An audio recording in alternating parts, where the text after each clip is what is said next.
Ya, Assalamualaikum warahmatullahi wabarakatuh. Waalaikumsalam warahmatullahi Waalaikumsalam wabarakatuh. warahmatullahi wabarakatuh. Ya, selamat pagi teman-teman semua. Selamat datang di kelas etika administrasi atau etika profesi administrasi. Ini udah di minggu keempat, di minggu yang bulan akhir ya. Kita udah 1 bulan bertemu ternyata. Kali ini kita bahas tema atau topik yang lain terkait dengan etika administrasi, yaitu kode etik gitu, kode etik profesi. Kalau minggu lalu kita ada sedikit bahas tentang apa itu tatanan moral, standar moral etika itu ada 4 ya, ada normatif, deskriptif, ada juga utilitarianisme, juga yang lainnya. Nah, lalu itu harus dikolaborasikan atau dikorelasikan ketika mengambil keputusan, ketika besok kita sudah punya pekerjaan atau profesi. Kemarin sudah ditunjukkan sekilas profesi yang terkait administrasi itu apa saja, banyak ya gitu.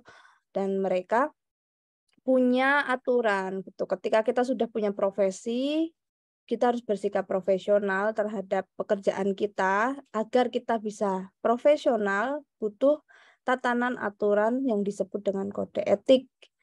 Nah, ini mari kita bahas apa saja kode etik profesi, seperti apa, bagaimana tujuannya, dan bagaimana diimplementasikan di organisasi. Jangan lupa untuk presensi dulu ya teman-teman. Tadi sudah saya share untuk linknya, bisa klik hadir.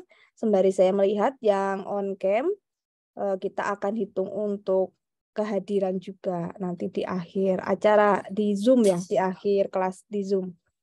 Terus nanti di akhir materi ada studi kasus terkait materi juga.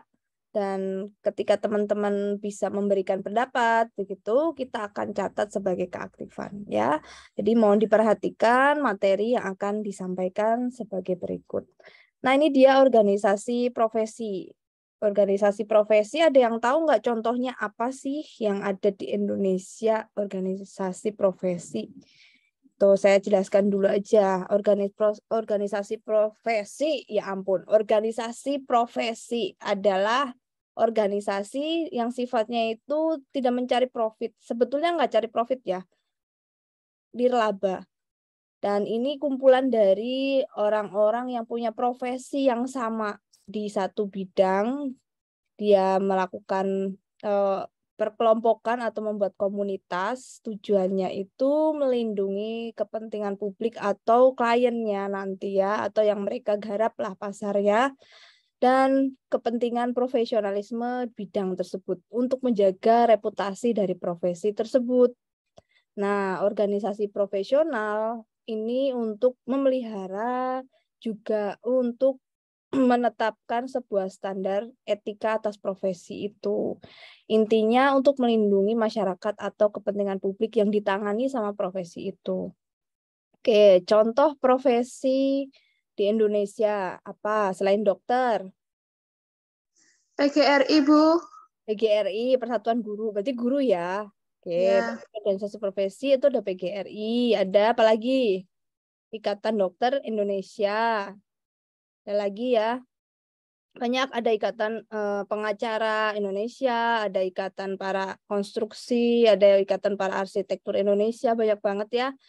Ada juga polisian juga punya. Jadi yang dimaksud profesi ini kan pekerjaan-pekerjaan di mana itu membutuhkan bidang keahlian bidang tertentu, gitu ya, keahlian bidang tertentu. Seniman juga punya teman-teman organisasi profesi. Jadi perlu mereka ini diberikan sebuah wadah agar para masyarakat yang berkesinambungan atau bersinggungan dengan mereka perlu sebuah perlindungan dan menjaga nama baik profesi itu. Misalnya kalau ada kasus nanti yang terkait salah satu profesi, biasanya kalian bisa lihat di berita, itu ada organisasi yang menaungi profesi yang terkait dengan kasus tersebut, juga pasti ikut bersuara atau mewakili lah minimal ya untuk memberikan konfirmasi. Jadi seperti itu untuk terkait dengan organisasi profesi. Ciri-cirinya seperti apa sih organisasi profesi? Bentar, lagi loading.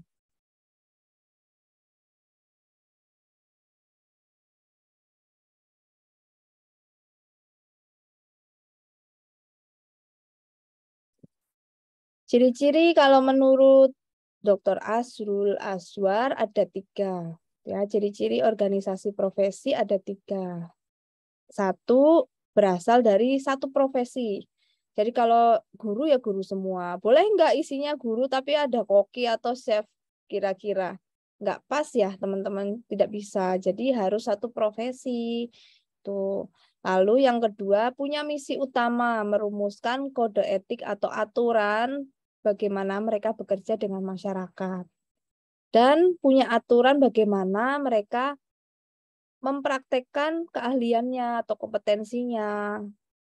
Dan juga memperjuangkan otonomi profesi. Jadi di sini kalau dokter yang dia tangani ya hanya kedokteran, tidak boleh ngurusin masalah hukum, tidak boleh ikut campur di pengadilan tentang membela hak-hak orang yang sedang bersandung kasus hukum, tidak bisa. Jadi kalau dokter ngomongin kasus hukum kurang pas teman-teman ya, kurang kredibel. Yang harus kalian percaya, yang kalian mungkin harus cross check dan agak sedikit make sense ya, masuk akal ya kalau memang dia pakar hukum gitu ya. Jadi memang bidangnya. Jadi hati-hati sekali teman-teman. Lalu yang ketiga, kegiatan pokok organisasi profesi ini juga menetapkan standar layanan karena kan para guru juga melayani siswa, orang tua murid, dan masyarakat memberikan kependidikan yang bagus.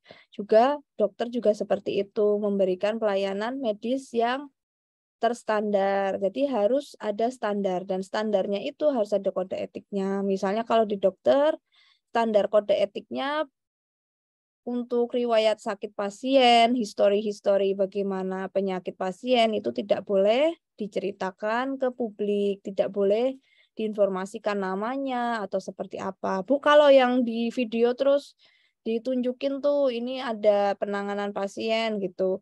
Boleh nggak Bu, misalnya ada apa namanya video-video gigi ya, misal dokter gigi lagi scaling, lagi bersihin apa tuh bersihin karang gitu. Bu, itu boleh nggak? Itu kan ada kode etiknya, tapi cuman gigi aja kok Bu, nggak kelihatan wajahnya. Nah, itu pun pasti sudah mengikuti standar kode etik. Tidak boleh terlihat wajah, juga tidak boleh menginformasikan background namanya, profilnya. Kalau hanya bagian tubuh saja mungkin di klausul standar pelayanan dan kode etik sudah ada gitu ya untuk mengedukasi masyarakat dan sarana promosi itu diperbolehkan. Mungkin seperti itu ya mereka yang paling paham tentang kode etik profesi kedokteran. Lalu bagaimana dengan perannya? Oke, kalau besok kalian semua misal ada yang jadi guru misal, jadi guru SMK itu udah otomatis atau kita harus daftar Bu ke PGRI. Rata-rata harus mendaftar dulu ya teman-teman. Jadi kita begitu lulus, misal akunting nih kan ada ikatan akunting ya nanti udah jadi akunten gitu. Kita harus mendaftar, harus bergabung. Jadi mereka ini tidak otomatis merekrut kita karena kan nggak tahu yang lulus tahun ini berapa akunting kan mereka juga punya agenda sendiri gitu. Kita yang harus proaktif teman-teman inisiatif untuk bergabung seperti itu ya. Seperti dosen juga di Asosiasi Dosen Indonesia itu kita yang aktif bergabung, lalu kita dapat member dan diinformasikan apa saja kegiatan-kegiatan pelatihannya. Nah, kalau tidak diberikan info. Ada juga asosiasi vokasi profesi, itu juga ada. Banyak sekali, teman-teman. Dan mereka ini sifatnya membimbing kita para profesional-profesional di satu bidang gitu ya. Kalau ini perawat misalnya, jadi menjaga mutu keperawatan, mutu kependidikan, mutu bidang ilmu hukum, ilmu konstruksi. Jadi menjaga mutu tentang bidang tersebut karena kan isinya orang-orang yang ahli di satu bidang. Jadi supaya bidang itu terus berkembang. Ketika orang-orang yang punya kemampuan khusus dan bersatu itu untuk menjaga juga supaya ilmu itu tidak kemana-mana gitu. Istilahnya ilmu itu harus terus berkembang. Ya, lalu ada pelayanan juga. Ini contoh untuk yang keperawatan dan kesehatan ya, teman-teman. Nanti kurang lebih untuk bidang yang lain sama. Ya, intinya menjaga mutu, melayani publik dan ilmu pengetahuan terus berkembang, dan juga untuk kehidupan profesi itu sendiri. Yang mau ditanyakan dulu dari sini tentang peran dan fungsi para organisasi ini.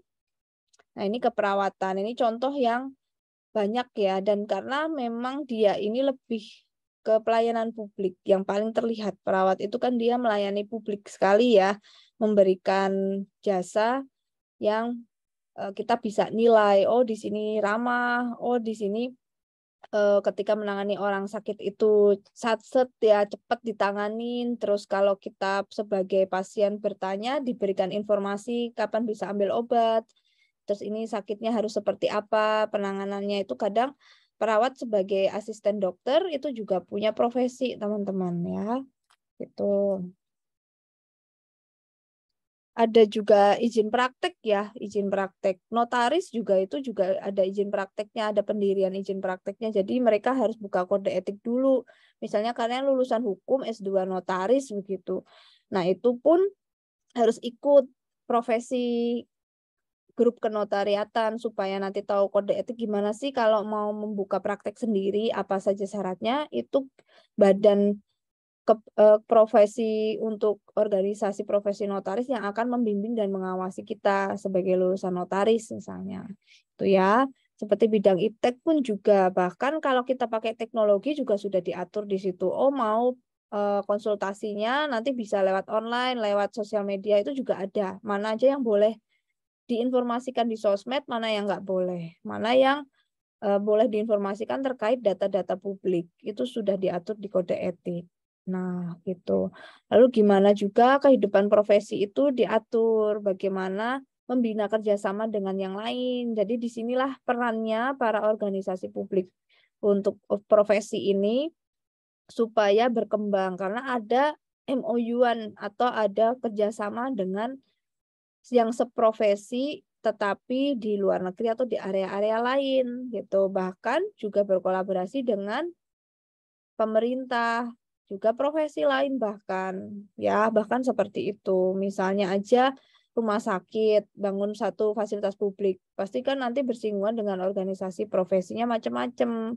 Ada yang terkait hukumnya, ada terkait bangunannya, ada juga yang terkait dengan kesehatannya. Seperti waktu percepatan rumah sakit COVID itu teman-teman yang di Jakarta itu semuanya ada di satu grup. Misalnya membangun rumah sakit COVID ya waktu itu diminta sama Pak Presiden.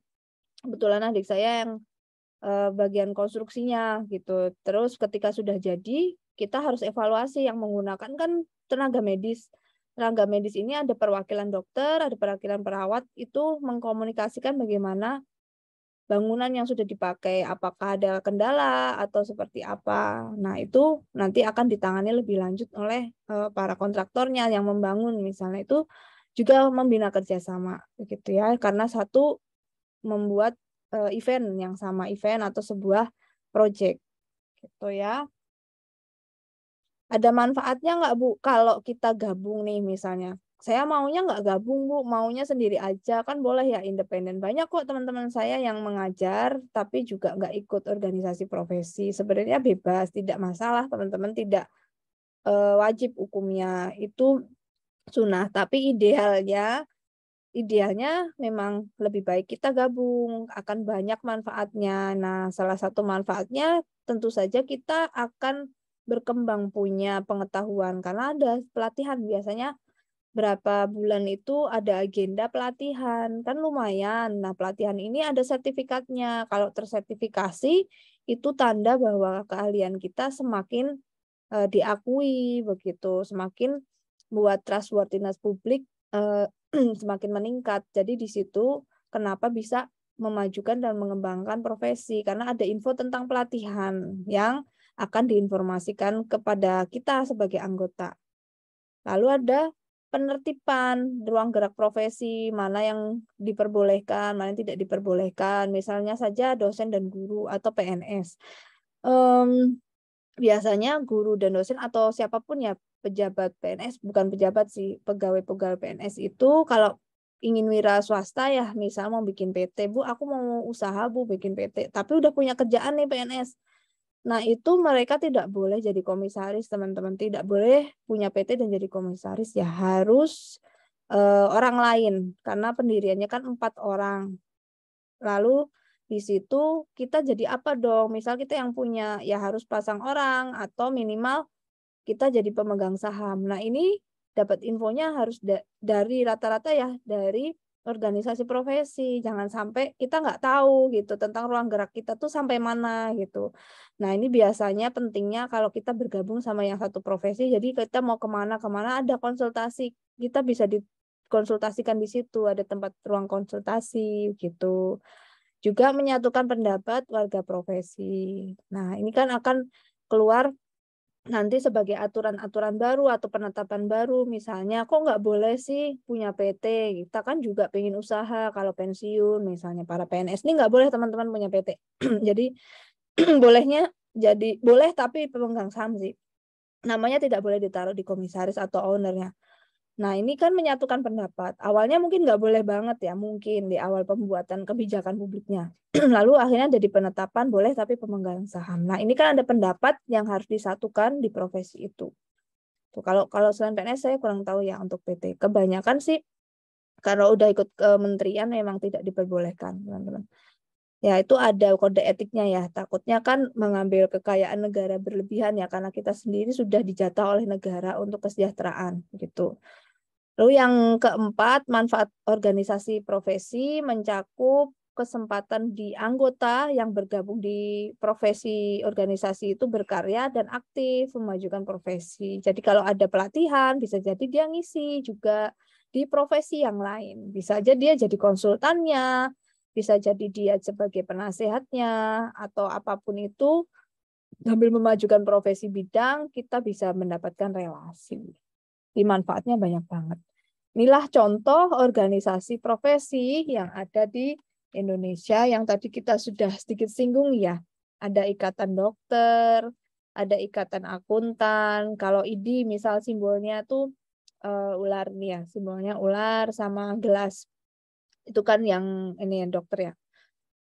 Oke, yang IAI ini akuntan Indonesia. Nah, IAI ini paling terkenal juga teman-teman Pak. Saya malah yang paling tahu pertama tuh dari kecil IDI ya, Ikatan Dokter Indonesia. Biasanya di produk-produk kayak sabun gitu kan, produk makanan gitu. Oh, ini sudah terlisensi IDI. Berarti menurut dokter terkait dengan sabun itu pasti kan dokter tentang kulit ya, dokter kulit, dokter kecantikan misalnya. Jadi kalau ada produk yang memang dia sudah lisensi dokter, itu untuk brand dan kepercayaan akan produk itu akan meningkat. Jadi salah satu lisensi atau brand dari organisasi profesi ini juga akan meningkatkan level kepercayaan akan kualitas produk, teman-teman. Jadi ada manfaatnya juga. Lalu untuk akunting ini sifatnya juga sukarela. Ya, semua sebenarnya untuk ikatan-ikatan profesi atau organisasi profesi itu sukarela kok. Intinya seperti itu. Tidak harus kita ikut gitu masuk ke situ. Kalau memang kita akuntan atau dokter enggak. Tapi kebanyakan mereka berinisiatif untuk idealnya ikut. Kalau ada apa-apa, kita ada rumah untuk saling berkomunikasi.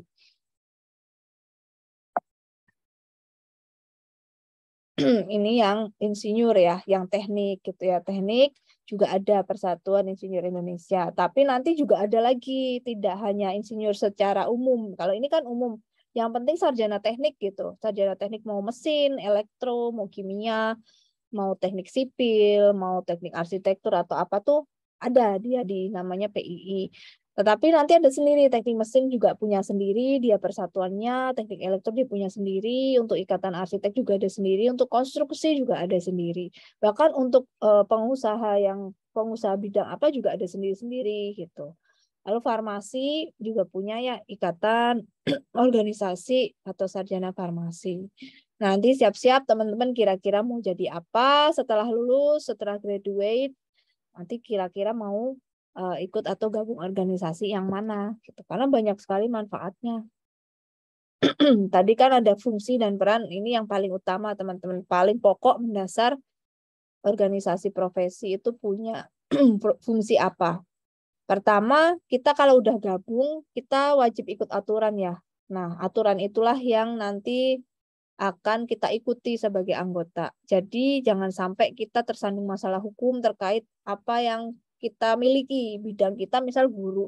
Jangan sampai guru itu membuat masalah lah gitu terkait dengan hukum, karena jangan sampai itu terjadi dan karena ketidaktahuan, karena kekurang wawasan, kekurang pergaulan kita dengan teman sesama profesi itu kan berbahaya ya. Jadi pastikan kita tuh harus punya perkumpulan dengan yang memang satu bidang. Itu udah jadi hal yang harusnya inisiatif muncul di kepala.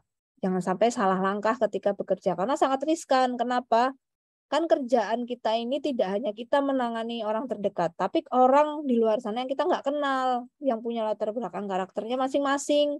Ada yang mungkin karakternya sensitif, gampang bercerita di sosmed, juga mungkin dia orang yang orang pejabat misalnya, atau punya karakter yang cukup riskan dengan lingkungannya yang riskan. Itu kan salah sedikit, salah penanganan bisa jadi ujung-ujungnya pengadilan. Nah, itu kan berbahaya. Kita rugi. Sebenarnya nggak apa-apa, Bu, kalau emang harus jatuhnya ke pengadilan. Tapi reputasi itu sulit. Kalau sudah jatuh untuk kita bisa balik lagi punya nama yang bagus, itu sulit banget. Karena udah terkait dengan profesi. Apalagi nanti yang lain atau nama profesi yang lain itu akan punya statement yang sama gitu. Misalnya kok seorang guru misalnya menarik, kemarin aja ada kasus ya, kenapa sih universitas ngambil apa ya biayanya mahal banget atau istilahnya minta dana terlalu mahal ke siswa untuk apalah event apa gitu, untuk organisasi apa gitu, untuk kegiatan apa. Itu nanti yang kena dosen seluruh Indonesia. Nanti kesannya semua universitas seperti itu, semua perguruan tinggi begitu, semua dosen seperti itu. Nah, itu yang jadi pertaruhannya. Nama baik satu profesi se-Indonesia itu kena semua begitu ya. Jadi pentingnya kita punya teman di anggota organisasi yang profesi yang sama itu untuk saling sharing. Harus seperti apa sih? Kalau saya melangkah seperti ini pas nggak ya? Ada aturannya nggak ya? Supaya kita tidak tersandung kasus-kasus hukum di kemudian hari. Juga tahu dengan situasi perkembangan teknologi. Karena kalau udah kerja ya teman-teman, yang kita tanganin tuh ya masyarakat terus. Kalau dokter ya pasti fokusnya ke pasien yang terus antri aja kan. Tiap hari udah ditunggu pasien. Tetapi di luar sana ada ilmu yang kita harus kembangkan. Oh, ada teknologi baru. Nah, itu biasanya kita dapat kalau udah ngumpul-ngumpul bareng satu profesi. Baru ada wawasan. Oh iya ya. Oh iya, pasienku tuh udah pakai ini. Wah, aku belum. Jadi dari info itu kita bisa sharing pengetahuan baru. Kadang kan kalau udah kerja fokusnya ya itu aja kan. Nah, kalau ada perkumpulan seprofesi kita bisa tukar info dan wawasan. Jadi itu fungsi pokoknya. Yang ketiga ada standarisasi sertifikasi. Bahkan sertifikasi bidang keahlian kita itu selalu di-upgrade ya, untuk beberapa hal itu di-upgrade. Misalnya hanya bahasa Inggris gitu ya, untuk bahasa Inggris, untuk klien yang luar negeri itu kan perlu ada standarisasi, misal pelayanannya ISO sendiri, standar mutu untuk sebuah PT-nya, misal PT untuk notarisnya itu kan harus di-upgrade terus berapa tahun sekali. Nah, ini ada standarnya, teman-teman. Nah, kalau tidak diingatkan dan kita tidak pernah berkumpul terkait wawasan ya bisa lewat-lewat aja, kita punya masa kadaluarsa sertifikasi kita, jadi tetap harus up to date. Juga di sini ada kebijakan yang harus diikuti tadi ya, tata aturan supaya tidak terkandung masalah tersandung hukum, dan juga publik merasa nyaman, juga merasa tenang, mereka butuh apa, kita bisa berikan pelayanan yang memang terstandar. Bu, boleh nggak di atas standar? Tergantung ya, di atas standar juga pasti ada aturannya juga di atas standar, tapi kalau keluar dari batas-batas norma organisasi profesi juga nggak boleh, teman-teman. Misalnya ada dokter yang itu untuk dokter keluarga. Biasanya kan ada ya di film-film, atau kan pernah lihat ya, dokter keluarga itu kan boleh ke rumah gitu. Jadi satu keluarga itu nanti kalau misalnya ada yang sakit, itu dokternya bisa dipanggil ke rumah. Dan dokternya itu aja. Itu namanya dokter keluarga, teman-teman. Nah, itu juga ada aturan dan kode etiknya gitu ya. Jadi tidak semuanya, mungkin tidak boleh semuanya mengikuti. Misalnya kebanyakan dokter keluarga itu cowok ya, yang datang ke rumah tuh cowok. Nanti tergantung nih, misalnya pasien-pasiennya itu satu keluarga itu perempuan semua gitu ya. Nah, itu bisa jadi yang dikirim atau yang dipilihkan di ikatan profesinya itu dokter perempuan gitu. Nah, itu tergantung ya nanti bagaimana aturannya. Juga ini bisa aja loh memberi sanksi. Jadi tidak hanya untuk konsultasi dengan pekerjaan, bisa saja organisasi profesi ini memberikan sanksi. kalau melanggar kode etik bisa saja yang mengambil keputusan ini organisasi profesi. Misalnya terkait hal-hal hukum udah diketok palu gitu ya, bersalah, dia dikeluarkan gitu. Dia dikeluarkan dari anggota profesi. Bisa saja terjadi karena dia dianggap karena sudah mencoreng profesi itu gitu, daripada nama baiknya lebih parah lagi. Akhirnya dikeluarkan dan dia tidak ikut untuk keanggotaan berikutnya. Ya,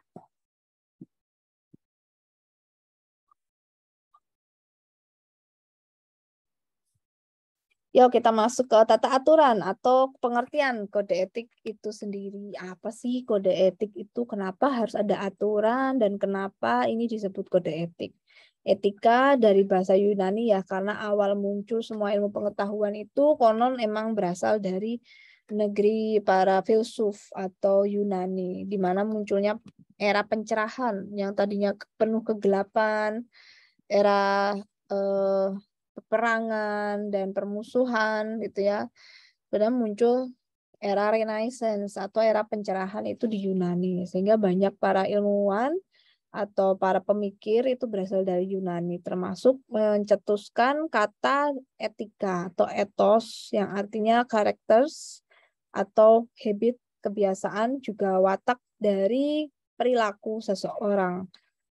Nah, itu bisa kita lihat bahwa kode itu simbol atau tanda, bisa bentuknya kata, bisa bentuk tulisan, bisa aturan, pasal, klausul, benda, begitu ya. Bisa juga tujuan tertentu gitu. Jadi benda-benda atau simbol-simbol itu, kalimat-kalimat itu adalah sebuah kesepakatan. Hasil dari diskusi bersama yang disepakati untuk menuju suatu hal, untuk menuju suatu yang ingin dicapai, gitu ya. Misalnya keputusan organisasi terkait dengan bagaimana kita melayani pasien, bagaimana kita mengajar, tata cara bagaimana kita berorganisasi dengan pihak lain, kerjasama dengan pihak lain. Nah, itu diatur semua dalam kode.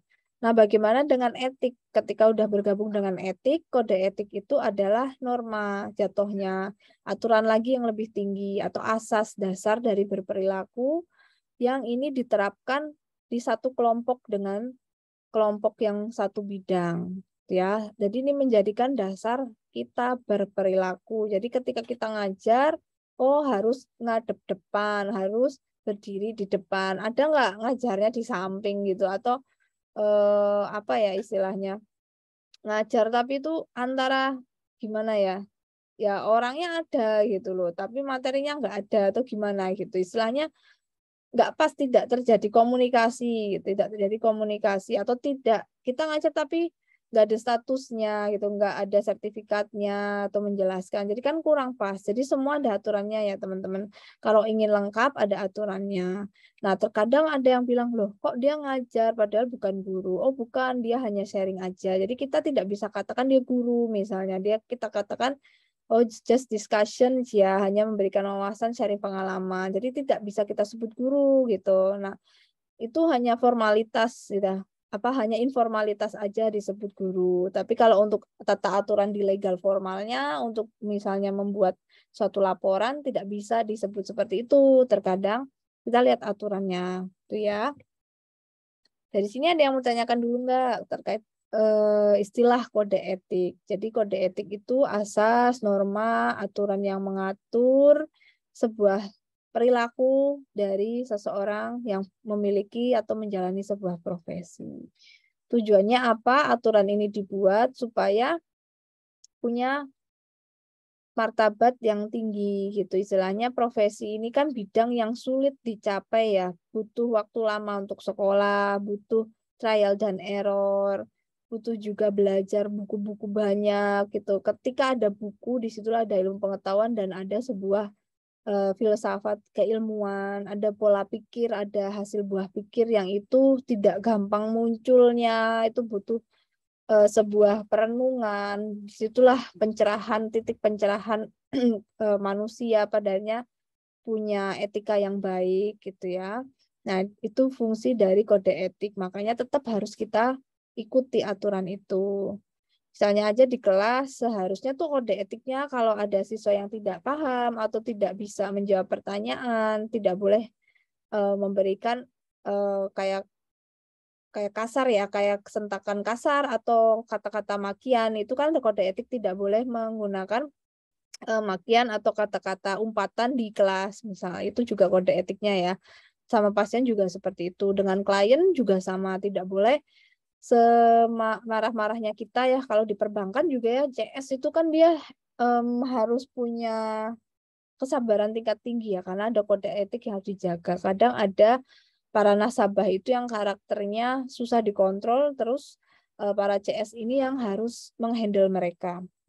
Nah, ini yang perlu diperhatikan. Semarah-marahnya nasabah, klien, pasien, dan juga murid bahkan mahasiswa, kita tidak boleh ikut terpancing. Harusnya ya kode etiknya seperti itu. Kita tidak boleh ikut membalas. Harusnya seperti itu untuk kode etiknya. Karena apa? Itu akan mempertaruhkan profesi kita, mempertaruhkan bagaimana kita punya bidang yang sudah kita geluti selama ini. Gitu.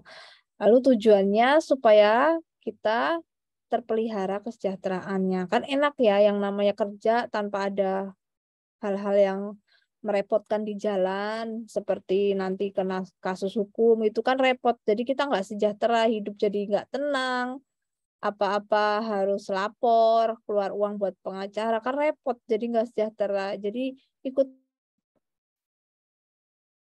Oh ya.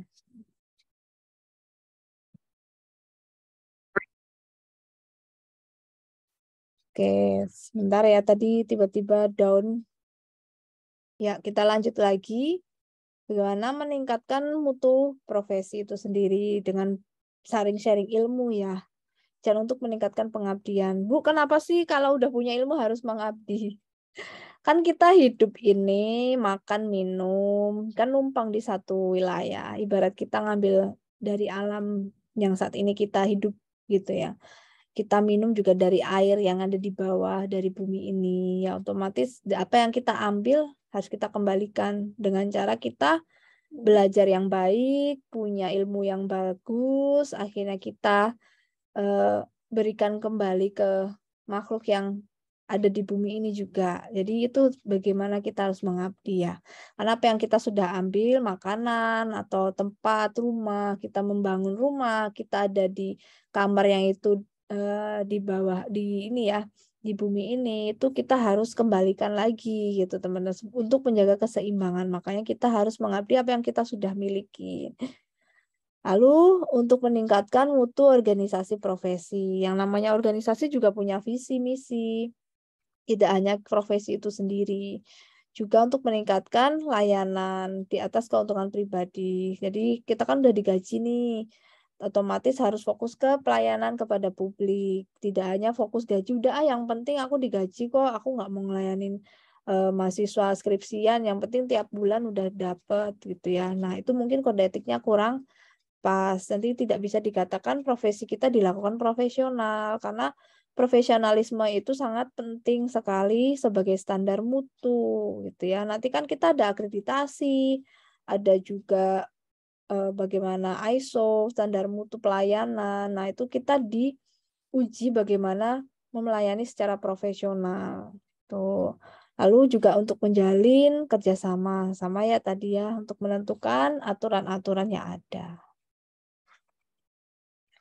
Nah, ini juga sama fungsinya buat pedoman profesi, mengontrol masyarakat. Ada juga kok masyarakat yang misal tidak puas dengan pelayanan salah satu profesi, lalu tarung ya istilahnya war gitu, war secara persepsi. Kan sekarang banyak karena sosial media dan media tuh sangat terbuka ya. War dengan opininya bahwa oh seperti ini loh dosen tuh, oh seperti ini loh pengacara tuh jelek gitu misalnya, atau istilah debat lah gitu, berdebat dan mereka kan akhirnya saling perang opini ya, dua orang aja gitu. Nah nanti dari sini akan ada organisasi profesi yang biasanya menegur atau memberikan mediasi atau memberikan sebuah nasihat-nasihat. Oke, silakan. Nah, inilah kenapa perlu ada organisasi profesi untuk mengontrol. Masyarakat juga perlu tahu bahwa yang dia hadapi ini, yang sedang mereka perang opini, itu juga dinaungi oleh organisasi yang satu profesi dengan dia. Mungkin nanti akan dibantu mediasinya. Kok bisa sampai seperti ini? Kalau misalnya ini dibawa terus-terusan, nanti yang jatuh itu nama profesi kita, bukan hanya satu orang secara personal, karena masalah personal bisa aja nanti persepsi publik itu merambat ke semua orang yang terkait dengan profesi yang sedang dia geluti. Jadi itu penting teman-teman, organisasi profesi yang mengontrol sosial masyarakat atas profesinya, atau bisa jadi kita melakukan sebuah praktek ilegal gitu terkait dengan bidang kita. Nah, ini kan berbahaya, nanti atas nama profesi ini bisa dicap jelek begitu. Makanya perlu ada organisasi profesi yang untuk menjembatani atau memberikan diskusi bersama nanti terkait dengan hukum. Juga mencegah campur tangan pihak luar organisasi profesi yang terkait etika. Sebenarnya campur tangan ini masih boleh asalkan dia untuk kerjasama yang baik ya. Bukan berarti di luar kerjasama gitu. Kalau masih kerjasama yang bagus untuk meningkatkan bidang ilmu masih diperbolehkan. Tapi kalau sudah campur tangan di luar bidang ilmu untuk pengembangan bidang ilmu itu nanti dulu kita cek apa yang dimaksud, untuk mengaturkah, untuk keuntungan semata satu pihak, itu perlu dikaji ulang gitu ya. Maka ketika kita sudah punya sebuah pekerjaan dan itu diakui bahwa pekerjaan itu punya keahlian tertentu yang tidak dimiliki yang lainnya, atau kita bilang spesialisasi, kita punya keilmuan spesialisasi, itu kita bisa masuk ke organisasi profesi. Sehingga kita tahu etikanya, aturannya, gimana melakukan dan mempraktekkan spesialisasi kita di masyarakat. Banyak ya bidang-bidang itu. Ini masih sama ya untuk pentingnya kode etik. Kenapa harus ada kode etik? Kenapa sih Bu harus ikut aturan? Saya nggak mau. Ada kok beberapa teman yang nggak mau ikut organisasi profesi ikatan gitu. Karena Allah banyak aturannya. Aku tuh orangnya freestyle Bu. Aku orangnya mau sedikit ke area abu-abu, dia bilang gitu. Kalau ini kan terlalu putih, nanti keuntungannya dikit. Banyak banget yang seperti itu gitu ya. Nah, banyak banget seperti itu. Dan mereka udah paham dengan resiko, kan. Nah, resiko terberatnya kan reputasinya akan hilang ya atau rusak. Itu udah resiko terberat, teman-teman. Nanti untuk membangunnya itu susah banget ya. Otomatis itu harus ada di pikiran teman-teman yang kalau udah di area itu, udah masuk ke area abu-abu, mereka harus pikirkan negatifnya sampai ke situ. Gitu ya. Mereka harus memulai dari minus lagi begitu. Nah, kalau kode etik ini atau aturan ini dibuat supaya iklim atau di mana kita bekerja atau kantor itu bisa mengatur orang-orang di dalamnya, sesama dokter, sesama dosen, itu juga harus seperti apa supaya bisa berlaku etis. Misalnya kalau bimbingan skripsi itu harus seperti apa, satu tim, itu juga udah ada aturannya, teman-teman. Ya, misal tidak boleh menolak terlalu lama atau alasannya di luar nalar, misalnya tidak bisa memberikan waktu untuk bimbingan, itu juga nanti bisa dilaporkan kode etiknya begitu. Itu bahaya. Lalu ada kontrol etis dari sistem yang legal gitu. Jangan sampai kita ke jalur ilegal. Nah, kemarin kan sudah saya bilang, Bu, gimana kalau ada yang masuk ke jalur abu-abu, ke jalur hitam. Nah, itu ada kode etiknya, teman-teman. Tidak semua orang berani masuk ke abu-abu dan hitam. Karena apa? Kalau sudah dia punya spesialisasi dan dia ikut organisasi, dia sudah ada kontrol gitu, sudah ada kontrol yang harus dia ikutin. Jadi dia tidak bisa lagi ke jalur yang abu-abu. Biasanya akan diawasi, teman-teman. Nah, untuk perusahaan yang punya kode etik ini biasanya bisa menentukan status bisnisnya, tetapi kebanyakan bentuknya nirlaba ya, tidak mencari untung karena sebagai wadah komunikasi saja antar profesi gitu. Dan bisa juga ditandai untuk menginstitusionalisasikan. Jadi seperti kita berada di satu organisasi gitu. Kita punya satu wadah atau tempat kerja lagi, tetapi ini sifatnya hanya bentuk komunikasi bersama. Di mana ada sebuah standar-standar moral, ada sebuah nilai-nilai gitu yang kita juga harus ikuti karena budayanya berbeda dengan kantor kita kerja. Bu, sering nggak kalau organisasi profesi bikin sebuah pertemuan? Ada, sering teman-teman ya, sebulan sekali pasti ada kok. Ikatan dosen tuh juga ada, tapi kebanyakan online ya, karena di Jakarta dan bentuknya adalah webinar. Biasanya kalau dosen tuh webinar tentang apa? Pelatihan, mengajar, atau pelatihan kualitatif dari asosiasi dosen, seperti itu. Bahkan untuk yang administrasi bisnis juga punya ikatan, ikatan asosiasi bisnis. Asosiasi bisnis juga ada sendiri, administrasi publik juga punya sendiri gitu ya. Untuk bidang tertentu udah punya sendiri. Kebanyakan memang seminar, teman-teman. Seminar-seminar ya kalau akademik ya, seminar-seminar. Sama kok yang bukan akademik juga kebanyakan untuk meningkatkan skill gitu. Nah, dampaknya apa nih kalau nggak ada kode etik, nggak ada aturan? Ngapain sih Bu harus susah-susah bikin organisasi profesi? Ya iyalah, kan kita punya bidang ilmu yang khusus ya. Kita tahu cara ngajar, kita tahu cara meyakinkan orang, kita tahu cara ngebentuk mindset orang, kita tahu cara mempengaruhi mahasiswa atau mempengaruhi untuk usia-usia tertentu. Nah ini kita kalau nggak ada aturan, kita akan masuk ke hitam semua teman-teman. Kita nanti bisa ikut organisasi ilegal, kita bisa menyalahgunakan profesi kita gitu. Kita bisa jadi orang jahat lah istilahnya, karena kan punya kemampuan khusus, misal kayak hacker gitu ya. Itu mereka biasanya memang tidak mau ikut ya, orang-orang IT atau orang-orang yang dia pinter di teknologi, tidak ikut organisasi profesi, kan bekerja sendiri, butuh uang lebih banyak, mereka tidak mau ikut. Karena apa? Ada aturan, nggak boleh seperti itu, meretas punya pemerintah, meretas punya eh, perusahaan yang itu akan merugikan gitu ya, tapi karena uang akhirnya mereka mau dan pakai anonim misalnya, padahal itu nggak boleh, padahal dia sarjana teknik ya misalnya, itu tidak boleh. Nah ini itu artinya terjadi penyalahgunaan profesi. Jadi biar tidak terjadi seperti itu, makanya perlu ikut organisasi profesi. Nanti nama baik dari profesinya yang akan kena. Nah kemungkinan juga kalau nggak ada aturan, tanggung jawabnya itu akan nama baiknya kena ke si profesi yang serupa, dan juga memungkinkan setiap individu itu akan mementingkan dirinya, akan memperkaya dirinya, teman-teman, hanya cari duit tuh terus-terusan ya.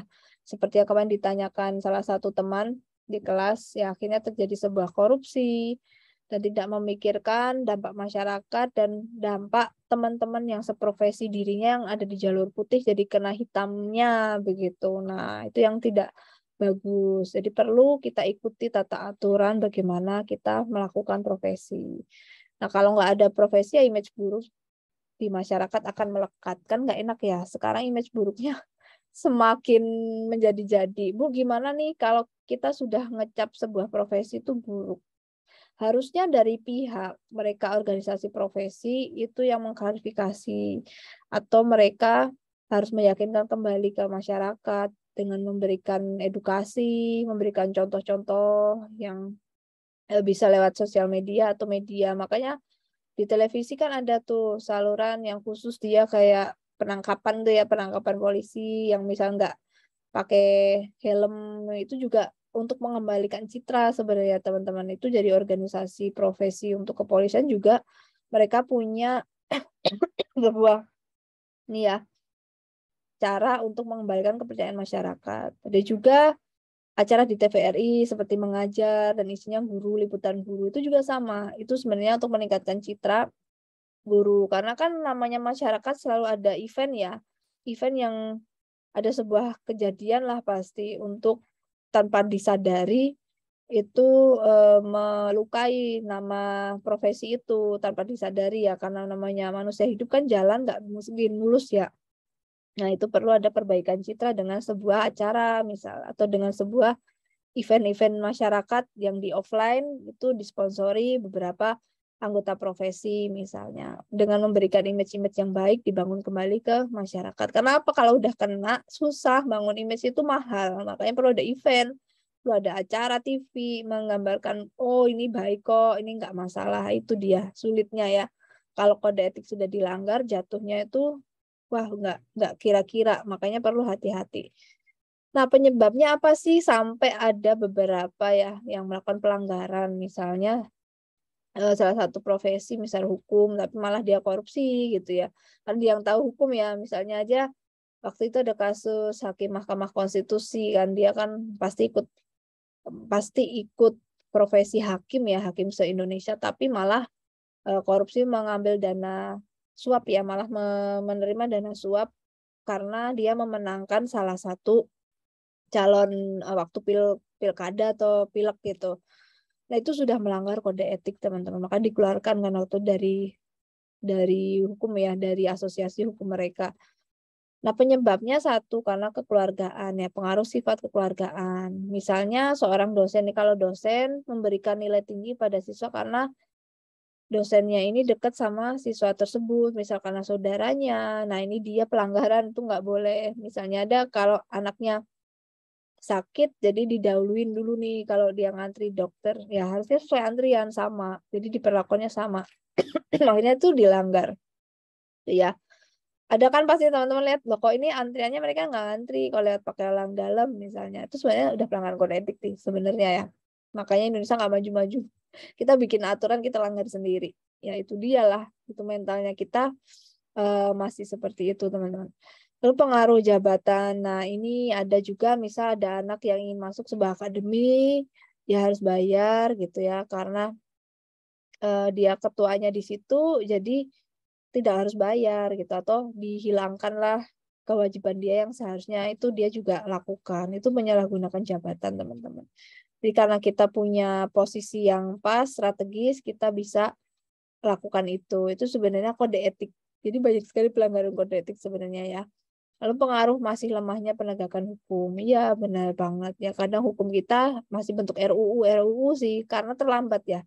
Ilmu sosial itu selalu responnya itu terlambat dibanding ilmu-ilmu aturan itu ya, kebijakan itu selalu terakhir responnya dibandingkan dinamika untuk yang private sector. Misal waktu terjadi kehebohan Bluebird dan belum ada Grab sama Gokar, itu kan Bluebird-nya protes ya, Bluebird protes. Ini mengatakan ilegal, kayak taksi online tuh ilegal. Dulu waktu saya ke Jakarta, taksi online itu dianggap ilegal. Itu kan awal Grab muncul. Terus banyak orang Indonesia yang pakai Grab gitu kan. Banyak pakai Gokar juga. Nah, itu yang mereka masih offline itu menganggap itu hal ilegal. Akhirnya apa? Terjadi protes gelombang besar, terjadi disrupsi perubahan besar di tatanan sosial.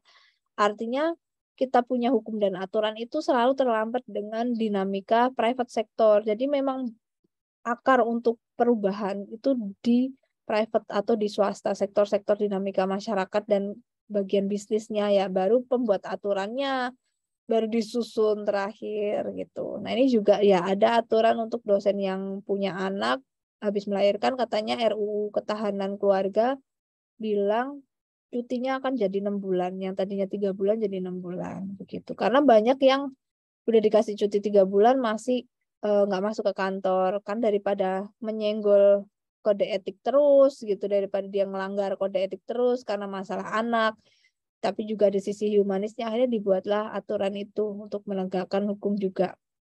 Itu ya.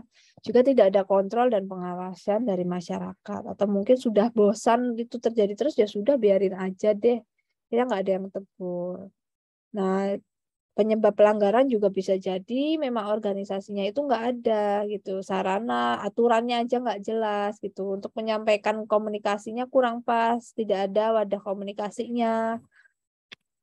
Juga masyarakat nggak diedukasi. Kalau masyarakat nggak ngerti juga gimana teman-teman. Jadi aturan ini juga masyarakat juga harus tahu sebenarnya ya. Ada sosialisasi harusnya. Dan juga kesadaran ini kita paling basic ya. Kesadaran untuk mengemban profesi, mental juga terkait itu. Juga moralitas. Jadi harus tahu dasar bersikap dan standar moral yang ada itu yang seperti apa.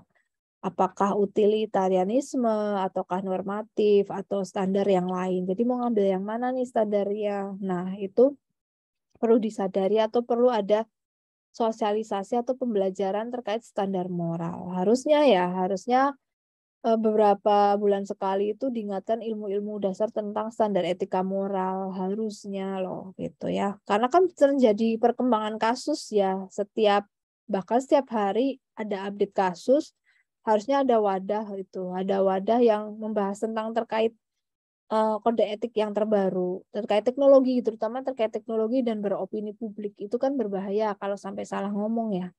Tapi selama ini yang terjadi organisasi profesi itu fokusnya hanya ke seminar, ke pelatihan, untuk mengembangkan profesi. Tapi untuk permasalahan hukum dan juga untuk pengawasan dan pembimbingan hukum dan perilaku mungkin perlu lagi ditambahkan. Baik, ini kesimpulannya yang terkait kode etik profesi itu sendiri bagian dari bagaimana kita berperilaku atas spesialisasi yang kita miliki. Gitu. Jadi ikuti aturan yang ada. Kalau mau ngikuti tapi nggak mau ikut, boleh nggak Bu? Boleh nggak kalau saya nggak ikut tapi saya ikuti. Biasanya sih tahu aturannya hanya general ya, tapi detailnya nggak tahu. Nah, itu kan agak bahaya. Apalagi kalian ingin mengembangkan ilmu. Makin mengembangkan ilmu, makin banyak relasi, biasanya makin besar jangka kegiatannya, itu resiko-resiko itu makin juga ingin ikutin gitu. Resiko untuk kepleset-keplesetnya makin gede. Makanya lebih baik kita ikut. Supaya tahu mana cabang boleh, mana enggak. Ada konsultannya di situ. Bisa diskusi. Kan yang paling penting itu kan berdiskusi agar wawasan kita makin luas, teman-teman. Lalu kesimpulan untuk hari ini, yang kedua, sistem aturan itu biasanya ditulis. Ada bukunya, ada code of conduct-nya, ada kode bagaimana melakukan sebuah profesi kita yang bidang ilmu kita miliki. Dan itu rinci, itu sangat rinci dan ada yang baik, yang mana, yang enggak, yang mana, yang do or don't, yang mana. Lalu tujuannya semua ini kita harus ikuti aturan yang baik dan menghindari yang tidak. Itu rata-rata tujuannya untuk publik ya, untuk masyarakat. Supaya masyarakat ini sejahtera. Kita kan semua bekerja itu kembali ke ekosistem di mana kita hidup, teman-teman. Itu ya, intinya seperti itu. Oke, saran nih. Ini ada saran-saran gimana sih supaya kode etik itu tidak dilanggar. Dan dampak yang terjadi biasanya profesionalisme kita akan dipertaruhkan ya. Profesionalitas kerja juga jadi sulit untuk di dicitrakan baiklah di masyarakat itu. Pertama, kita harus pahami terus aturan yang berkembang. Kita harus ngerti kode etik yang paling baru yang terkait teknologi terutama ya. Ini paling penting karena kan dengan banyaknya opini publik itu mana yang kita boleh omongkan, mana yang enggak. Itu kadang perlu di-upgrade lagi, perlu diinformasikan. Kalaupun itu tidak diinformasikan dari mereka, kita yang harus cari tahu. Terkadang kita harus inisiatif ya. Lalu yang kedua, kode etik yang diterapkan ini biasanya disesuaikan sih untuk situasi tertentu. Jadi jangan sampai seperti tadi kasusnya Grab atau Gokar yang masuk ke Indonesia dianggap taksi ilegal. Baru dibuat aturannya ketika para pekerja yang punya profesi ini sudah berkasus. Itu kan nggak boleh. Harusnya sarannya kode etik itu terus diperbaharui, di-upgrade sesuai dengan keadaan yang berkembang. Jangan nunggu kita kena kasus. Itu misalnya kita kena kasus penggelapan uang atau kita kena kasus tentang penyalahgunaan barang-barang ilegal. Nah, itu gimana gitu. Yang tadinya tidak ilegal dianggap ilegal gitu kan. Nah, itu kode etiknya harus diperbaharui, teman-teman. Mungkin besok atau bisa saja teman-teman jadi yang mengurusi atau panitia atau anggota yang memang ada di bidang organisasi profesi. Lalu yang terakhir, sarannya kalau melakukan spesialisasi bidang itu baiknya harus selalu melihat aturan. Boleh nggak ya kalau ngajar itu? Aturannya apa harus di organisasi profesi? Biasanya kita aturan base pertama ya. Kita lihatnya itu di tempat kita kerja. Kalau saya di FE ya harus lihat aturan FE mengajar tuh harus gimana, jamnya bagaimana, mana yang boleh, mana yang nggak boleh gitu. Oh, kalau misal online itu masih diperbolehkan begitu ya untuk beberapa kasus misalnya. Nah, berarti baru boleh masuk, boleh masuk semua karena misal muat. Nah, itu kita ngikutnya yang dimana kita kerja dulu. Tuh, baru nanti kalau udah ada kaitannya dengan pihak yang lebih luas gitu, masyarakat lebih luas, kita lihat aturan kembali, kita komunikasikan lagi. Ya. Oke, ini ada beberapa kasus. Silakan untuk kalian cermati. Saya akan berikan waktu ya kurang lebih sekitar 10 menit untuk kalian baca. Saya berikan linknya nanti di chat room untuk dibaca dulu artikelnya. Ini ada kasus, ada 2 kasus ya. Ada ini kasus pertama. Ini kasus seorang dokter ya melakukan pelanggaran etik, kode etik, yaitu aborsi. Jadi kan ini tidak diperbolehkan. Sebenarnya diperbolehkan. Jadi aturan aborsi itu diperbolehkan kalau nggak salah karena membahayakan kondisi ibu hamil tersebut. Misalnya sakit dan si bayi ini tidak mungkin untuk dilahirkan karena nanti ibunya juga akan meninggal. Itu boleh bayi ini untuk digugurkan. Itu satu. Lalu kedua itu alasan apa ada yang diperbolehkan, saya lupa. Pokoknya yang pertama itu karena alasan kesehatan itu diperbolehkan gitu ya. Tetapi ini tidak alasan kesehatan gitu. Bahkan ini untuk mencari uang gitu karena kepentingan masyarakat kan ada yang minta gitu kan akhirnya ditangani sama dokternya. Begitu teman-teman. Oke, ini saya kasih dulu sorry untuk kalian baca linknya, beritanya. Setelah itu, setelah dibaca, saya berikan satu pertanyaan. Pertanyaannya adalah mengapa satu pertanyaan, mengapa hal ini bisa terjadi? Mengapa bisa terjadi pelanggaran gitu? Kan ini sebabnya ada ya. Sebabnya ini. Nih, kalian pilih. Apakah dokter itu ada pengaruh kekeluargaan, apakah ada jabatan, atau memang tidak ada penegakan hukum, tidak ada kontrol masyarakat. Jadi kenapa ada klinik aborsi? Kenapa masih ada gitu loh? Padahal itu jelas-jelas melanggar. Kan tidak boleh kecuali alasan kesehatan. Ya, itu sih ibunya baik-baik aja, bayinya baik-baik aja.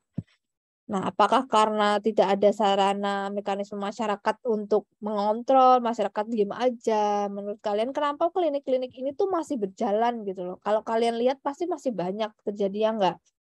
Kenapa enggak kenapa enggak diselesaikan dan selalu ada berita seperti ini? Nah, itu sebabnya apa? Pilih salah satu ya. Jadi nanti kalian baca, terus kalian jawab mengapa ini terjadi, begitu. Lalu kedua sarannya bagaimana supaya ini tidak terjadi gitu. Jadi sebabnya dan bagaimana supaya tidak terjadi. Jadi itu yang harus dijawab setelah kalian membaca beritanya.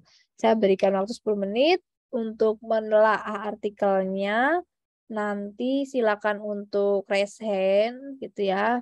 Saya pilih mungkin 2 orang dulu atau 3 orang, nanti lihat sikon ya untuk memberikan tanggapan gitu atau menganalisa mengapa ini bisa terjadi. Alasannya tadi ya faktor apa, masih pelanggaran dan sarannya supaya tidak ada klinik aborsi lagi gitu. Baik, silakan saya beri ini dulu. Saya berikan linknya ya.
Sudah saya share ya linknya, silakan boleh dibuka di chat room.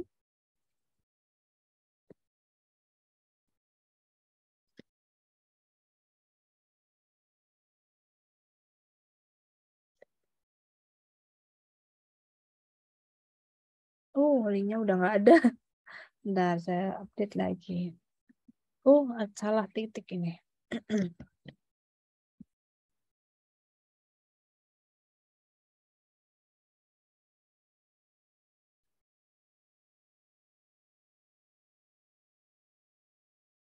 Nih, silakan dibaca dulu ini artikel yang pertama ya.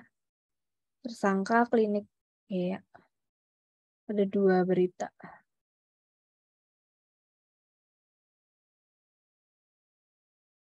Oke, saya beri waktu 10 menit ya, teman-teman. 8.42. Jadi ke 8.52. Nanti saya balik lagi untuk mendengar analisa dari teman-teman. Mungkin 2 orang atau 3 orang, nanti lihat sikon. Berapa yang ingin memberikan pendapatnya. Mengapa ini bisa terjadi, pelanggaran ini, ya pelanggaran kode etik ini kenapa bisa terjadi, lalu sarannya apa sih? Gitu. Jadi dibaca dulu artikelnya.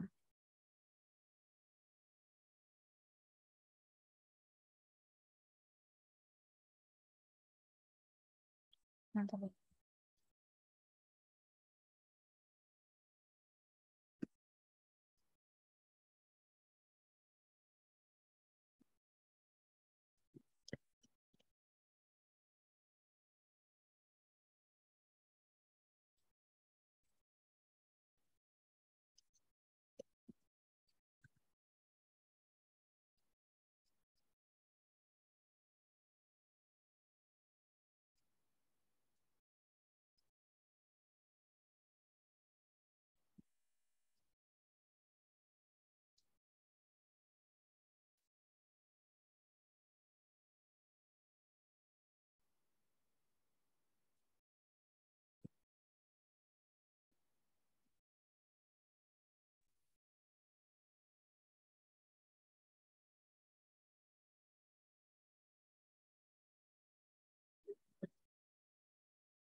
Atau memberikan jawaban, teman-teman raise hand, open mic, nanti saya catat ya untuk keaktifan tugas di kelas untuk minggu ini. Begitu.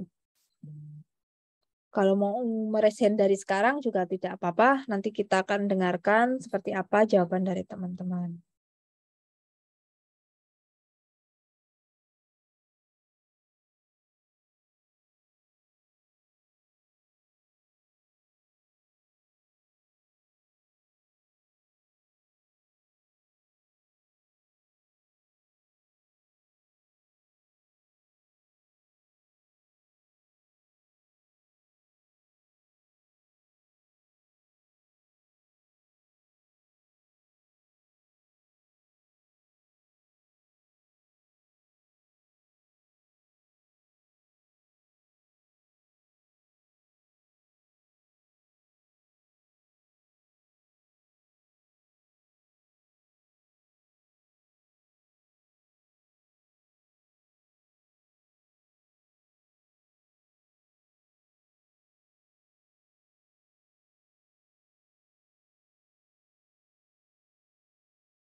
nanti masih ada 1 kasus lagi teman-teman. Ya 4 anak dulu deh. Yuk. Sambil yang lain boleh ya untuk beristirahat atau break. Yang mau minum air putih, mau ke kamar mandi, diperbolehkan. Itu. Kita sudah mau hampir di penghujung kelas, jadi boleh beristirahat sejenak ya, sejenak agak duduknya santai dulu, tidak terlalu tegang, mengambil air putih dulu. Oke, ini sudah ada Abel dulu ya. Abelia, silakan. Abelia, sorry nama panjangnya siapa ya? Abelia Tegar Ferdiana, Bu. Sorry, bentar. Abelia Tegar Ferdiana. Ferdiana. Oke, terus ada Mbak Dahayu Vika Saleha ya.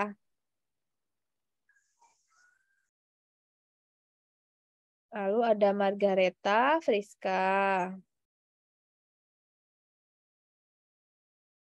Friska Arista dan Mbak Nabila.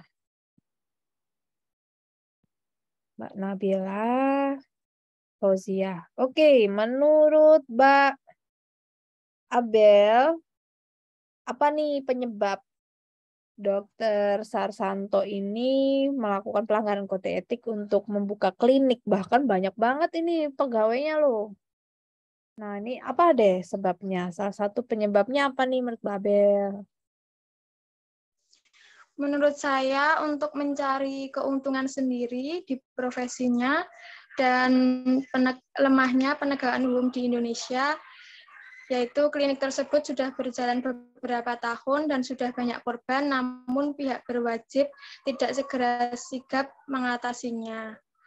Ataupun banyaknya pergaulan bebas sehingga banyak terjadi kasus hamil di luar nikah, sehingga aborsi menjadi pilihan terakhir bagi mereka.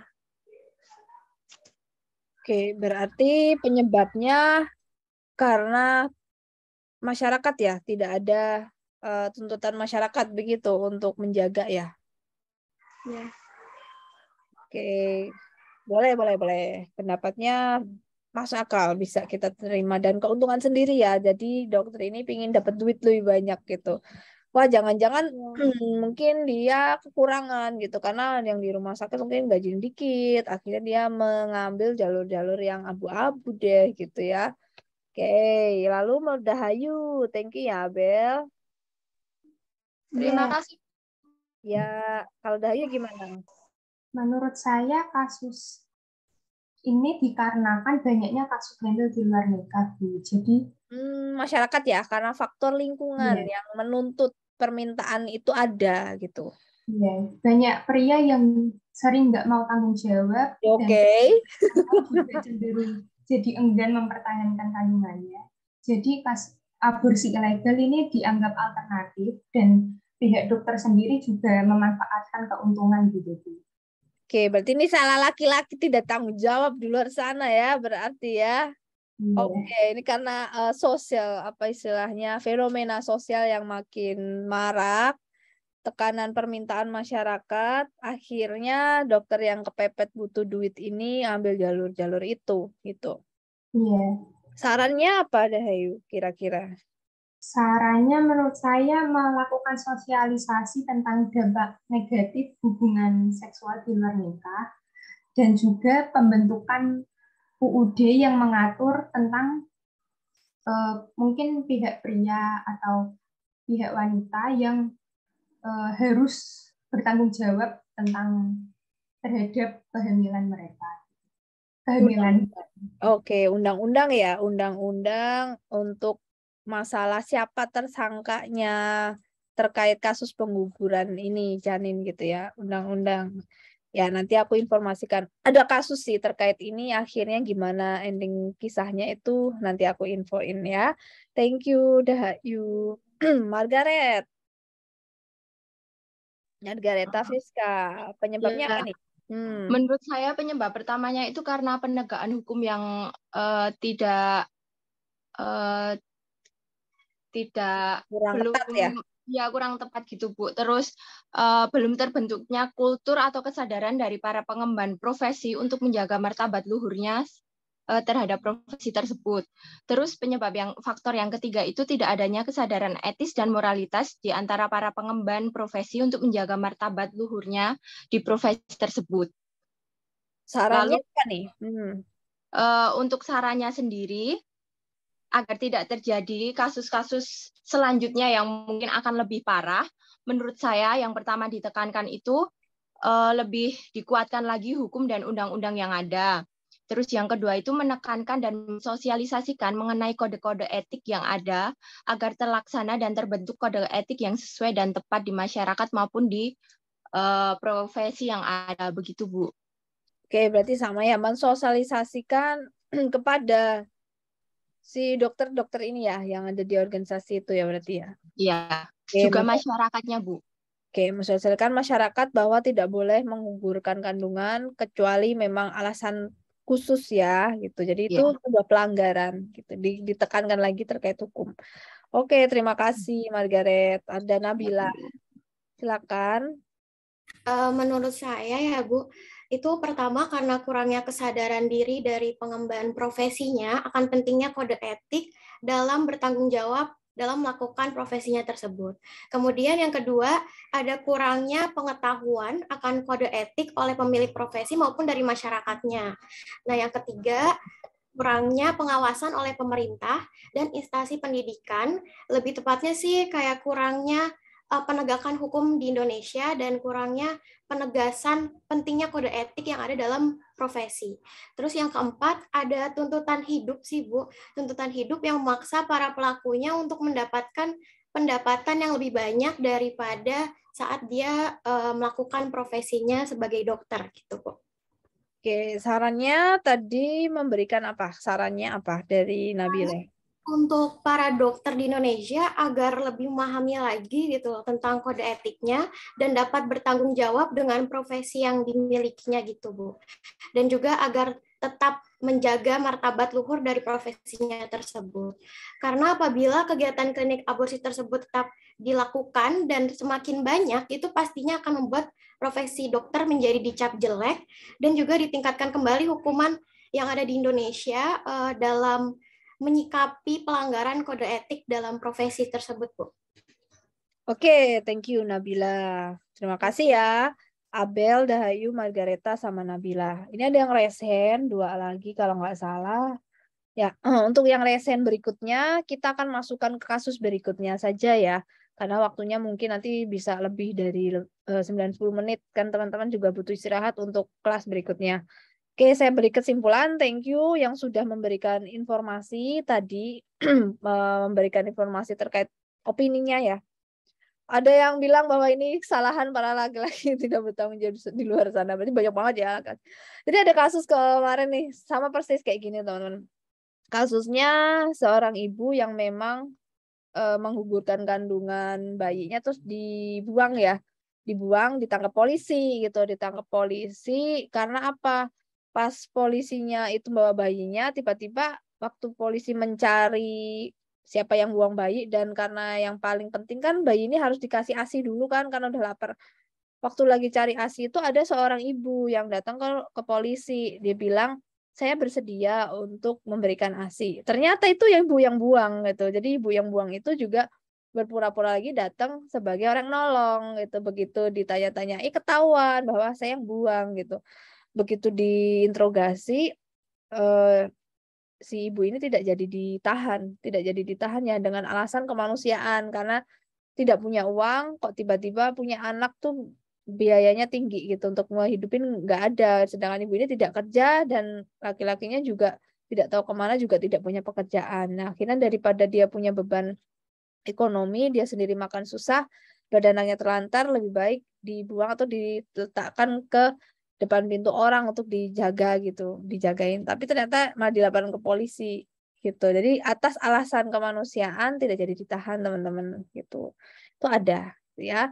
Ya, memang benar, memang faktor demand atau permintaan tinggi itu bisa membuat kita goyah akan kode etik yang seharusnya kita lakukan. Jadi, perlu ada sosialisasi yang sifatnya itu rutin, bahkan mungkin sebulan sekali penguatan atas standar etika moral profesi. Karena yang namanya hitam itu akan terus-terusan ngalir, sedangkan kalau putih nggak juga ikut ngalir, nanti kegerus sama yang hitam atau permintaan-permintaan yang itu bahkan menggiurkan gitu karena uangnya banyak dan dia kan pakai pakai standar moral apa tuh yang dia sendiri menghalalkan itu pekerjaan yang tidak salah tapi dia alasannya dia membantu gitu dia alasannya membantu si pasien ini padahal dia sendiri melanggar etika. Jadi asasnya adalah tujuannya gitu ya. Asasnya adalah standar moral yang dia pakai adalah tujuannya. Tetapi hukum kan tidak melihat itu. Hukum sendiri standar moralnya berbeda sama standar moral si pelaku profesi ini. Begitu ya. Baik, kita lanjut lagi ke studi kasus berikutnya yaitu studi kasus. Wah, ini serem banget ini. Ini dia teman-teman studi kasus seorang pengajar menggunakan narkotik kalau nggak salah narkotika. Nah ini kenapa bisa pakai narkotik ya? Obat-obat terlarang silakan dibaca dulu. Ada artikel teman-teman. Ada artikel terkait dengan kasus ini, gitu ya. Ada dosen yang menggunakan sabu kalau nggak salah penarkoba ya sabu. Silakan dibaca artikelnya. Setelah itu kalian resen atau tadi ada yang sudah resen mungkin boleh nanti mendengarkan alasannya atau yang lain juga boleh ya tidak harus yang tadi bebas. Sama pertanyaannya apa penyebab pelanggaran kode etik bisa terjadi, kenapa bisa nyabu ini para pengajar ini, dan apa sarannya supaya nggak nyabu. Sabu Pak ya, aku lupa ya udah lama ini. Silakan ya, saya berikan waktu tidak usah lama-lama, kurang lebih berapa menit ya, 5 menit saja dibaca 5 menit. Habis itu silakan resen, menjawab dan menganalisa penyebab dan saran harus seperti apa. Menurut opini teman-teman aja ya, based on teori penyebab yang sudah diinformasikan. Oke, saya masih tunggu 2 menit lagi.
Oke, sudah ada 4 siswa. Kita cukupkan 4 siswa dulu ya. Silakan untuk on cam. Kita akan catat teman-teman yang sudah berpartisipasi aktif untuk memberikan opini pada minggu ini.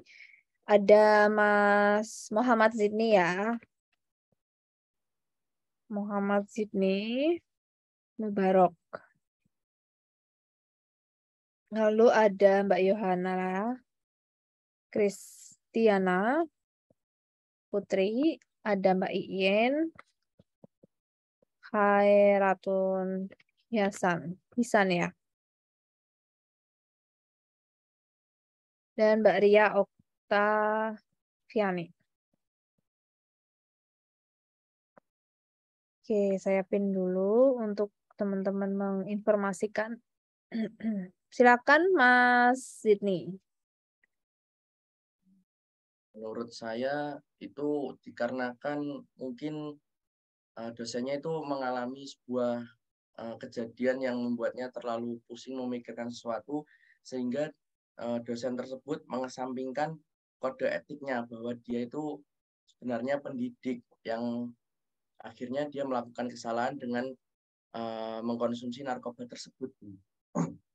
Jadi intinya tidak ada kesadaran etis di moralitas di antara para pengembang profesi untuk menjaga martabat luhur profesinya.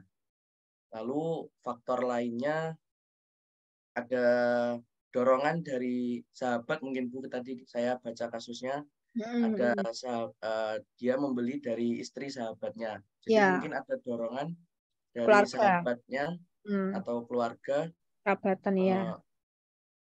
Dia menyarankan karena dia terlalu pusing terhadap sesuatu, malah menyarankan hal yang tidak baik, yaitu dengan mengkonsumsi narkoba. Ya, oke. Lo saran-sarannya gimana menurut Mas? Sarannya untuk dosen tersebut, untuk para dosen mungkin walaupun banyak sekali hal yang bisa membuat penat atau pusing, sebaiknya tidak sampai melanggar kode etiknya, karena setiap perilaku dosen akan menjadi contoh bagi para mahasiswa dan mahasiswinya. Jadi tidak hanya mahasiswa yang perlu mendapat pelajaran etikanya, tapi dosen juga membutuhkan terus-menerus pengembangan kode etik untuk dosen tersebut. Oke, tetap sosialisasi lagi ya solusinya kepada para pengajar ini. Gitu. Baik, terima kasih Zidni. Ada dukungan dari keluarga gitu. Maksudnya faktor keluarga untuk mengambil jalur itu pada akhirnya. Oke, thank you. Lalu ada Yohana, silakan. Apa penyebabnya yo?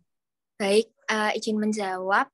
Kalau menurut opini saya, alasan dosen tersebut untuk menggunakan narkoba, yang pertama dapat dikarenakan ia stres mengajar dalam kuliahnya, karena bisa ditemukan berbagai permasalahan ketika ia sedang mengajar murid-muridnya, kemudian belum lagi bentrok bersama dengan sesama partnernya di kuliah. Kemudian yang masalah kedua, terdapat masalah dari dalam dirinya secara pribadi, semisal dosen tersebut sedang mengalami mental yang sedang tidak baik, mental down, kemudian siapa tahu juga dia memiliki berbagai macam penyakit yang mungkin tidak diketahui oleh orang lain dan hanya ia memendamnya diri sendiri. Nah, kemudian pada masalah yang ketiga, yaitu terdapat kurangnya dukungan dari orang sekitar. Dikarenakan dia mungkin merasa sendiri dan tidak memiliki support system, makanya dia berusaha untuk mencari pelampiasan melalui mengonsumsi narkoba tersebut. Kemudian pada poin keempat, yaitu terdapat pengaruh dari orang lain, yaitu dari istri sahabatnya sendiri, yang mengatakan bahwa nggak ada salahnya nyoba ini, siapa tahu kamu semua masalahmu jadi selesai ketika kamu mencoba narkoba tersebut. Nah, kemudian kalau dari saya, solusi dari permasalahan tersebut dikarenakan permasalahan ini sudah terlanjur terjadi, maka hal pertama yang harus dilakukan adalah rehabilitasi untuk pemulihan kembali dosen tersebut agar bisa terlepas dari narkoba tersebut dan juga untuk berhenti menggunakan narkoba tersebut.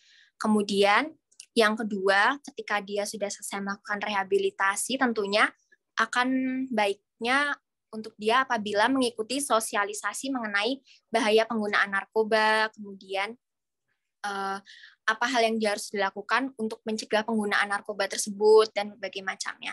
Kemudian, dia juga memerlukan support system supaya selalu mendukungnya untuk tidak melakukan perbuatan buruk tersebut. Karena kalau menurut pendapat saya, semua orang itu pasti sudah paham, sudah tahu batasan kode etiknya. Dan yang mendorong mereka untuk melakukan perbuatan yang tidak baik tersebut dikarenakan kondisi dalam dirinya sendiri, yang seperti contohnya pada dosen ini, dia membutuhkan support system dari orang lain namun tidak ada, kemudian dia juga mengalami masalah pada dirinya sendiri.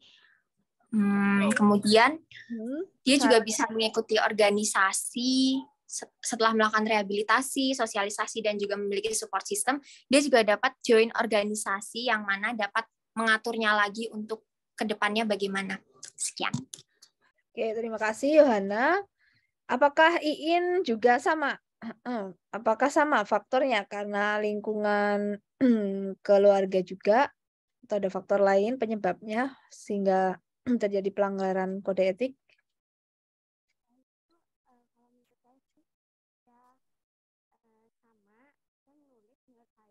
Mic-nya mungkin dideketin, Iin, kurang terdengar.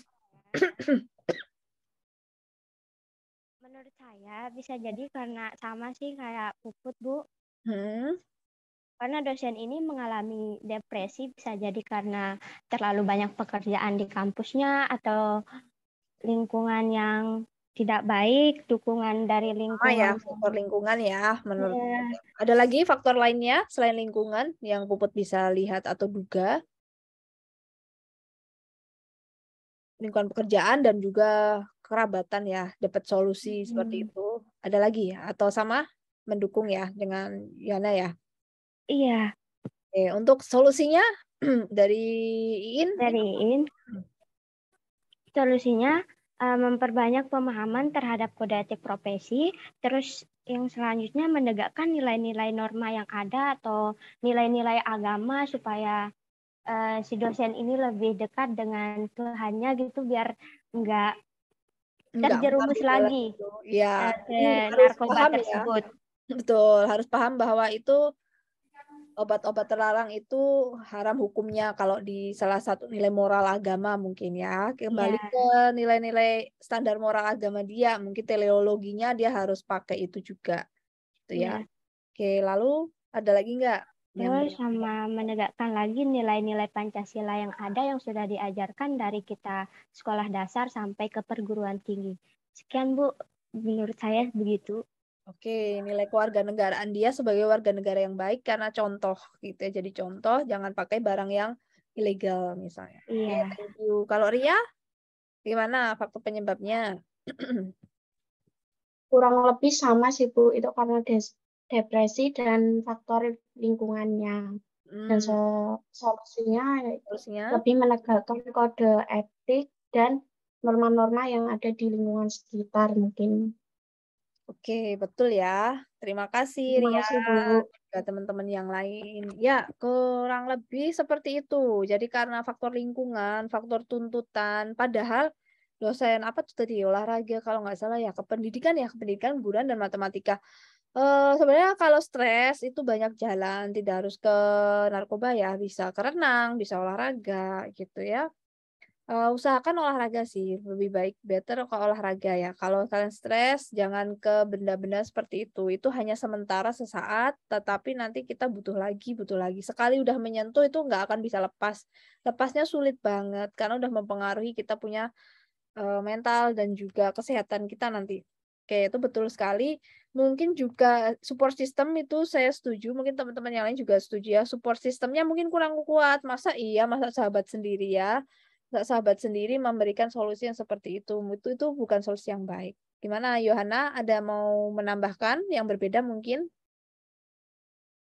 Cukup Bu, kalau dari saya seperti itu saja. Oke.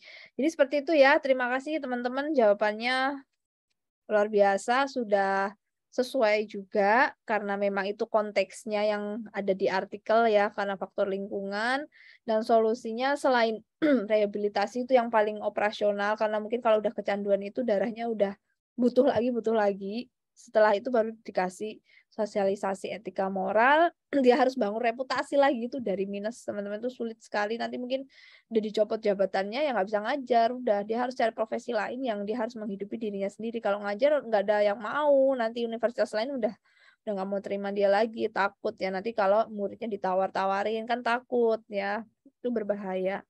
Oke, dan support system. Jadi kalau cari teman hati-hati ya teman-teman, jangan sampai nyari teman dengan ketika kita lagi down, kasih solusinya jangka pendek. Kalau bisa jangka panjang. Pilih teman yang caranya itu ketika kita lagi down, dia kasih solusi itu jangka panjang. Kalau hanya jangka pendek, ya bisa. Tetapi kalau itu destruktif, itu yang berbahaya. Perlu dipikir ulang support system kita selama ini.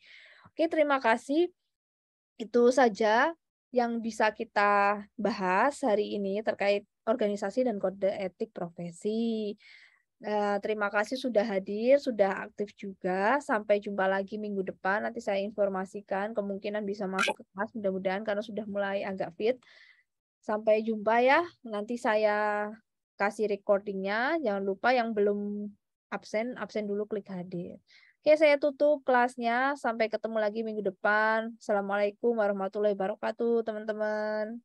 Waalaikumsalam warahmatullahi wabarakatuh. Terima kasih, Bu. Terima kasih. Saya edit ya.